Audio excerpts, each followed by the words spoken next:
নমস্কার, learn English চ্যানেলে সবাইকে আবার স্বাগত জানাই। Welcome to the channel learn English. আচ্ছা, আমরা যখন কথা বলি ইংরেজিতে বা আমরা যখন লিখি, তখন কি আমরা স্পেলিংগুলো ঠিকঠাক মতো জানি সবাই, বা ইউজ করতে পারি, বা কনফিডেন্স পাই? That is, are we confident when we use English words in writing and speaking? করি কি? করি না। কেন করি না? আমরা অনেক সময় বুঝতে পারি না যে স্পেলিং যেগুলো ইউজ করছি সেগুলো ঠিক না সেগুলো ভুল। আমরা অবলীলাক্রমে লিখে ফেলি, কিন্তু তারপরে যখন আমরা কেউ ধরিয়ে দেয় বা কেউ আন্ডারলাইন করে দেয় বা রিমাইন্ড করে, তখন আমরা দেখি যে আমরা কিন্তু অনেক স্পেলিংই ভুলভাল লিখলাম বা ভুলভাল বললাম, এবং সেইভাবেই কিন্তু আমরা চালিয়ে যাওয়ার চেষ্টা করি, ignoring the demands of the language. প্রত্যেকটা ভাষার একটা নিজস্বতা আছে না, individuality, there is an individuality for every language, so we have to bear that in mind, but we hardly do that. We write spellings. আমি না অনেক সময় রাস্তাঘাটে যাওয়া আসার সময় বিভিন্ন জায়গায় বিভিন্ন রকম বানান দেখি। একটা ওয়ার্ড এক্ষুনি মনে পড়লো, সেটা হচ্ছে ডেঞ্জার। আপনারা সবাই এই কথাটা, এই ওয়ার্ডটার সাথে ফ্যামিলিয়ার, প্রত্যেকেই জানেন যারা আমার ভিডিও দেখেন বা যারা দেখেন না তারাও, হোয়াট এভার। এবং আপনি যে কাজই করুন, বা আপনি হাউসওয়াইফই হন, বা আপনি যেই হন, ডেঞ্জার কথাটা আমরা সবাই জানি, কিন্তু স্পেলিংটা কি জানি না। কিন্তু কেন জানেন? আমি যখন চারপাশে দেখি বিভিন্ন জায়গায় এই ওয়ার্ডটা লেখা থাকে বিভিন্ন পারপাসে, তখন কিন্তু একদম উল্টো লেখা থাকে। কি লেখা থাকে? DANGAR, danger. আমরা প্রোনাউন্স করি কিন্তু ওয়ার্ডটা এইভাবে, হ্যাঁ, ডেঞ্জার। কথাটা কিন্তু ডেঞ্জার না, কথাটা ডেঞ্জার মানে সেখানে কোনো র এলো না, আর লেখা আছে কিন্তু আরটা প্রোনাউন্স হচ্ছে না, ডেঞ্জার। আমি যদি এইভাবে বলি তবেই কিন্তু আমার স্পেলিংটা মনে থাকবে, যেটা DANGER, ডেঞ্জার। কিন্তু আমি যদি বলি ডেঞ্জার, তাহলে কিন্তু আমি লিখবই ওই রকমই DANGAR, যেটা আমরা অনেকেই করে থাকি। তো এইরকম, এটা একটা উদাহরণ, সিম্পল একটা আমার হঠাৎ করে মনে এলো, তাই বললাম। এরকম অনেক ওয়ার্ড আছে আমরা জানি না ওয়ার্ড, বা জানবার চেষ্টা করি না, কখনো ডিকশনারি খুলে দেখি না, নিজেদের পছন্দ মতো লিখে যাই। এটা কিন্তু শুধু আমরা ইংরেজিতে করি তা না, আমাদের নিজেদের মাতৃভাষাতেও কিন্তু করি। আমরা কিন্তু সবাই কেউই মাতৃভাষায় পারদর্শী নই। none of us are proficient in our mother tongues, সেটা হিন্দি, বাংলা, উর্দু যাই হোক, কিন্তু আমরা মনে করি যে আমরা প্রফিশিয়েন্ট, ইংরেজিতেও আমরা প্রফিশিয়েন্ট, সুতরাং আমরা যাই লিখবো সেটাই ঠিক হবে না, কিন্তু একদম না। এবং কমিউনিকেশনের এটা একটা বড় অন্তরায়। It's the greatest hurdle to successful communication. কেননা আমি যখনই ওয়ার্ডটা ভুল লিখছি, তখনই কিন্তু তার ওয়ার্ডটাই ভুল গেল, সুতরাং তার মানেটা তো অটোমেটিক্যালি ভুল যাবে। যিনি শুনছেন বা যিনি পড়ছেন, তিনি তো পুরো ভুল মেসেজ পেলেন। তো সেটা তো কমিউনিকেশন হলো না, সেটা ল্যাঙ্গুয়েজ হলো না। সুতরাং আমাকে কী করতে হবে? আমাকে ঠিকটা জানতে হবে। কীভাবে জানবো? ডিকশনারি থেকে।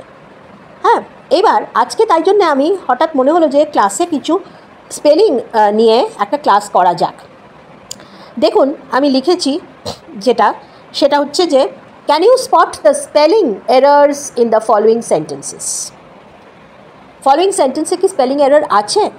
প্রথম সেন্টেন্সটা দেখুন, I was feeling hungry and thirsty. এই সেন্টেন্সটাতে কোনো স্পেলিং এরার কি পাচ্ছেন আপনারা? আমি কিন্তু পাচ্ছি না।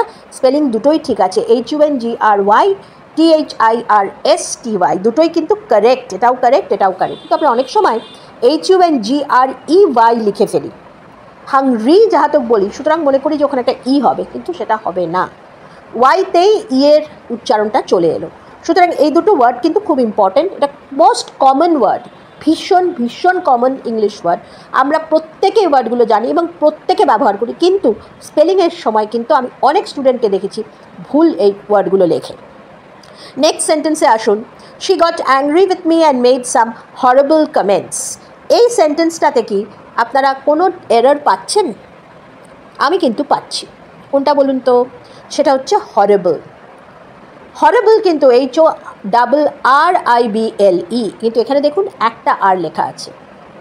সুতরাং হরেবল কিন্তু R, আপনি একটা আরে লিখলে কিন্তু এটা পুরোপুরি ভুল হলো, এটা ভুল। হরেবল একটা আর না, হরেবল দুটো আর। খুব ভালোভাবে খেয়াল করবেন এটা। নেক্সট সেন্টেন্সে যাচ্ছি, although the weather was awful we had a wonderful holiday. এটাই বলুন তো কোনো ওয়ার্ড আছে কি না ভুল? অবশ্যই আছে। অফুলটা ভুল, ওয়ান্ডারফুলটা ভুল। কোথায় ভুল? দুটো এল। অফুলেও একটা এল থাকে, ওয়ান্ডারফুলেও একটা এল থাকে, দুটো এল থাকে না। সুতরাং এই দুটো এল দিয়ে যদি আপনি লেখেন তাহলে আপনার ইংরেজিটা ভুল হবে। তাহলে এটা ভুল জিনিস, এটাও আমরা ভুল দেখলাম। এই সেন্টেন্সটা কারেক্ট ছিল। নেক্সট আসছি, Leena has got short wavy hair and rosy cheeks. এটাই দেখুন খুব পরিষ্কার, ওয়েভি কথাটা ভুল স্পেলিং আছে, রোজি কথাটা ভুল আছে। কেননা ওয়েভির বানান হচ্ছে WAVEY না, WAVY, ওয়েভি। ওখানে ই দেওয়ার কোনো দরকার নেই, উচ্চারণটা ওয়েভি হচ্ছে, তার অর্থ এই না যে ওখানে ই দিতে হবে। রোজি উচ্চারণটা ROSEY হচ্ছে, তার অর্থ এই না যে ওখানে ই দিতে হবে, কিন্তু আমরা কিন্তু দিয়ে থাকি। সুতরাং এ দুটো ভুল। নেক্সট সেন্টেন্সে আসছি, we have to follow the lane that goes straight this way. দেখুন স্ট্রেট বানানটা একদম পরিষ্কার আমাদের চোখের সামনে। এই বানান কিন্তু স্ট্রেট না, স্ট্রেট মানে সোজা, STRAIGHT। সুতরাং এখানে কিন্তু এটা ভুল বানান আছে, বোঝা গেল। নেক্সটটায় যাচ্ছি, the stony path was really rough on our feet and I was quite glad when we reached the grassy hill side. মানে স্টোনি পাথ মানে যে রাস্তাটা দিয়ে ওনারা যাচ্ছিলেন সেটা মধ্যে স্টোন দেওয়া ছিল, ফলে সেটা পায়ে লাগছিল। Was really rough on our feet. সুতরাং আমরা যখন গ্রাসল্যান্ডের ওপর দিয়ে হাঁটতে আরম্ভ করলাম তখন আমরা অনেক কমফোর্টেবল হলাম। এটা হচ্ছে মিনিং অফ দ্য সেন্টেন্স। কিন্তু দেখুন রাফ কথাটা, এই ওয়ার্ডটাও কিন্তু ভীষণ ভীষণ কমন, তাই না? আমরা সবাই ইউজ করি, rough weather, behaviour is rough, ভীষণ কমন। কিন্তু আমরা স্পেলিংটা সবাই কি জানি না। কিন্তু এই বানানটা কিন্তু আমরা অনেক সময় লিখে রাখি, কারণ উচ্চারণটা আমরা করছি রাফ, তো তাহলে আমাদের মাথায় RUFFE আসছে, রাফ। কিন্তু তা কিন্তু না, ROUGH, প্লিজ নোট করুন, ROUGH, GH কিন্তু ফ সাউন্ডটা আসছে, রাফ। আর OUটা হিসেবে কিন্তু আসছে। এই জন্য বলা হয় যে ইংরেজি ওয়ার্ডগুলো একরকমভাবে স্পেলিং হয় এবং আরেক রকমভাবে সেটা প্রোনাউন্সিয়েশন হয়। So English words are not spelled the way they are not pronounced, the way they are written. English words are not pronounced the way they are written. দেখুন এই সিম্পল উদাহরণটা সেটাই প্রমাণ করছে। ROUGH আমি রাফ বলছি, কিন্তু আমি স্পেলিংটা কত কমপ্লিকেটেড। তাহলে RUFF যদি আমি লিখি, কাটা হলো। পরে এটাই দেখুন, স্টোনি পাথ, আবার সেই STONEY তো দরকার নেই, STONY, স্টোনি, স্টোন থেকে স্টোনি, সেখানে ইটা আসবে না, স্টোন বানানটা STONE ঠিক, কিন্তু সেটার পরে ওয়াই আসছে না, ওয়াইটা কিন্তু STONY স্ট্রেট চলে যাচ্ছে, তখন কিন্তু ইটা মুছে যাচ্ছে। সেটা কিন্তু আমাদের অনেকেরই মনে থাকে না লেখার সময়, এটা কিন্তু খুব নোট করবেন। তারপরে দেখুন, the experience was painful but necessary. আবার সেই পেইনফুলে ডাবল এল হবে না, একটা এল হবে। আর নেসেসারিতে দেখুন স্পেলিংটা NECESSERY হবে, সেখানে আছে NECESERY, সুতরাং এটা ভুল আছে। নেসেসারি NECESSERY, তাহলে ভুল হচ্ছে এইখানে। নেক্সট হচ্ছে গ্রামার। এই কথাটা প্রত্যেক ক্ষেত্রে স্টুডেন্টরা ভুল করে। গ্রামার উচ্চারণটা হচ্ছে গ্রামার, লাস্টে আর আছে কিন্তু সেটা প্রোনাউন্স হয় না, বলা হয় গ্রামার, কিন্তু লিখে আমরা কি GRAMMAR, গ্রামার। তাহলে আমি কি বলবো, গ্রামার। যাহাতক আমরা GRAMMAR আছে, তাই আপনি কান খুলে শুনবেন, আপনারা লোকে কিন্তু এইভাবে প্রোনাউন্স করে গ্রামার, কিন্তু তা কিন্তু উচ্চারণটা না, এটা তো বিদেশি ভাষা। এটা যেভাবে বিদেশিরা তাদের ভাষাটাকে তাদের মতো করেই আমাকে বলতে হবে, তাই না? যদি শিখতে হয় সেই ভাষাটাকে আমি আমার নিজের মতো করে বলতে পারবো না। সুতরাং আমি কি বলবো, গ্রামার, কিন্তু আমি লিখবো কি GRAMMAR। সুতরাং এখানে এটা ভুল আছে। তারপরে দেখুন, the farmer was working in the field, এটাও ভুল। FARMER, ফার্মার, উচ্চারণটা কিন্তু তা না, ফার্মার। সেখানেও কিন্তু আরটা উচ্চারণ হচ্ছে না, লাস্টের আরটাও উচ্চারণ হচ্ছে না, যদিও স্পেলিংয়ে আর দুটো আছে। তাহলে কিভাবে উচ্চারণ করব, ফার্মার, দ্য ফার্মার, FARMER না, এখানে এটা ভুল। নেক্সট লাস্টটা দেখুন, দ্য নেকলেস ওয়াজ ইউনিক বানানটা দেখুন, UNIKE, ভুল। ইউনিক বানান অ্যাকচুয়ালি কি UNIQUE, QUE-তে কিন্তু ক হচ্ছে, UNIKE-তে আমরা সেটা যাহাতো ক উচ্চারণটা হচ্ছে আমরা কে লিখে দিই, তা কিন্তু না, স্পেলিংটা কি UNIQUE। তাহলে দেখুন আবার যদি আমি দেখি থার্সডে, এই ফার্স্ট সেন্টেন্সটা ঠিক আছে।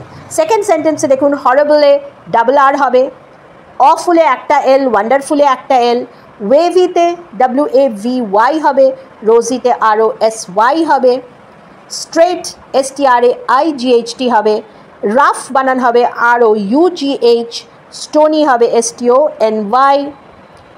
তারপরে আসছি পেইনফুলে আবার একটা এল হবে, নেসেসারিতে NECESSERY হবে, গ্রামারে কি হবে GRAMMAR, গ্রামার। আর এখানে কি ফার্মার, FARMER, আর এটা হবে ইউনিক UNIQUE। তাহলে এই স্পেলিংগুলো আপনারা প্রত্যেকে একটুখানি ডিকশনারি দেখে কিন্তু নোট করবেন, ক্লাসটাকে ফলো করে নোট করবেন এবং ডিকশনারি অবশ্যই কনসাল্ট করবেন, এবং কমেন্টে প্লিজ প্রত্যেকে অন্তত একটা করে বানান যেটা আপনাদের ভুল হয় সেইটা কিন্তু লিখে আমাকে জানাবেন।